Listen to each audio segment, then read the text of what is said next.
बलियापुर के जाने माने दिवंगत पत्रकार संपत गोप की स्मृति में एक शोक सभा का आयोजन उच्च विद्यालय बलियापुर में किया गया। इस कार्यक्रम में क्षेत्र के कई प्रमुख व्यक्तियों और स्थानीय जनता ने भाग लिया। कार्यक्रम की अध्यक्षता माननीय विधायक चंद्रदेव महतो ने की। उन्होंने संपत जी की प्रतिमा पर माला अर्पण कर उन्हें श्रद्धांजलि अर्पित की और उनके जीवन और योगदान पर प्रकाश डाला। इस अवसर पर विधायक चंद्रदेव महतो ने अपने संबोधन में कहा कि संपत गोप जी जुझारू, ईमानदार, लड़ाकू और खास करके बलियापुर क्षेत्र के हर एक मुद्दे को लोगों के सामने रखने वाले पत्रकार बहुत कम समय में हम लोगों को छोड़कर चले गए। ये काफी दुखद है। बलियापुर के बहुत पुराने इलेक्ट्रॉनिक मीडिया के पहले साथियों में से वो एक थे। आज उनकी कमी हम लोगों के बीच खल रही है। मैं उनके परिवार के मदद के लिए हर परिस्थिति में साथ खड़ा हूँ। उन्होंने समाज और शिक्षा के क्षेत्र में जो योगदान दिया है वो सदैव प्रेरणा का स्रोत रहेगा। उनका सरल स्वभाव और समाज सेवी के प्रति उनकी निष्ठा हमेशा याद रहेगी। इस शोक सभा में प्रखंड उप प्रमुख आशा देवी, बंटी जायसवाल, नेपाल महतो, हरिंदर सिंह, राहुल पांडे, कुलबीर सिंह जैसे कई गणमान्य व्यक्ति समेत सैकड़ों पत्रकार मौजूद रहे। सभी ने संपत जी को श्रद्धांजलि अर्पित की और उनके जीवन से जुड़े प्रेरणा क्षणों को साझा किया। सभी वक्ताओं ने इस बात पर जोर दिया कि संपत जी ने न केवल शिक्षा के क्षेत्र में बल्कि सामाजिक कार्यों में भी महत्वपूर्ण भूमिका निभाई। उनका जीवन सादगी और सेवा की मिसाल थी। इस शोक सभा में क्षेत्र के सैकड़ों लोगों ने भाग लेकर संपत जी के प्रति अपनी श्रद्धा व्यक्त की। स्थानीय निवासियों ने कहा कि संपत जी की कमी को कभी भरा नहीं जा सकता, लेकिन उनके आदर्शों को अपनाकर उनके सपनों को साकार करने की कोशिश की जाएगी।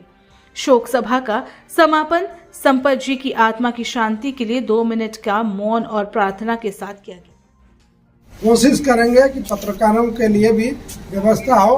पहले जो था उससे कहीं और ज़्यादा मिल सके। इस बार भी आया है अभिभाषण में, जो अभिभाषण में आया है राज्यपाल का, उसको हम लोग आने वाला दिन खारिज दिलाने में रहेंगे। एक विधायक के रूप में रहेंगे।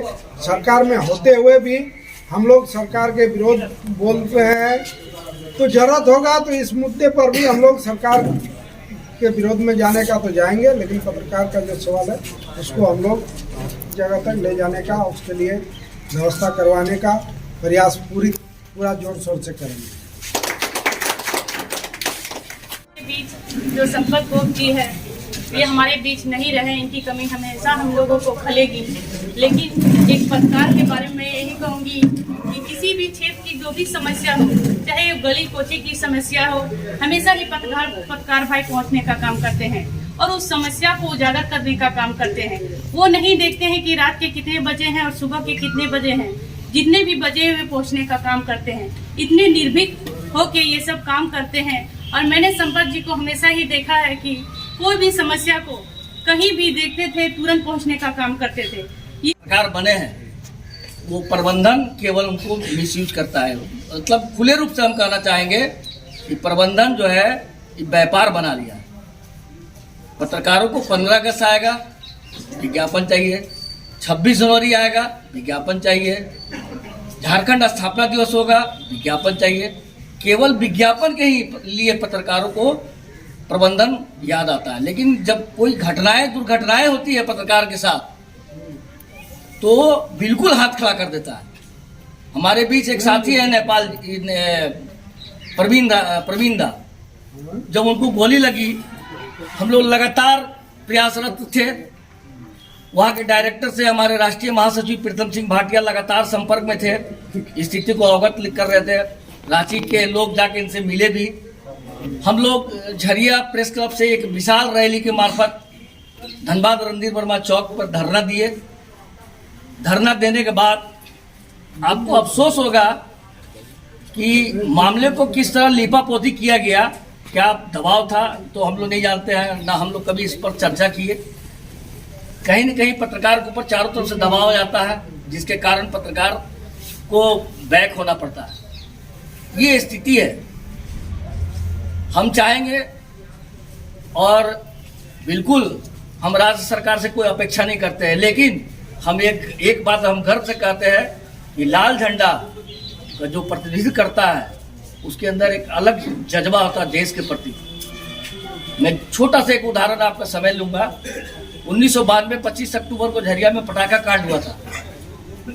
उस लड़ाई को अरूप चटर्जी और विनोद सिंह के पिता महेंद्र सिंह जी विधानसभा में लगभग 10 लोगों के लेकर विधानसभा के पटल पर रखने का काम किया।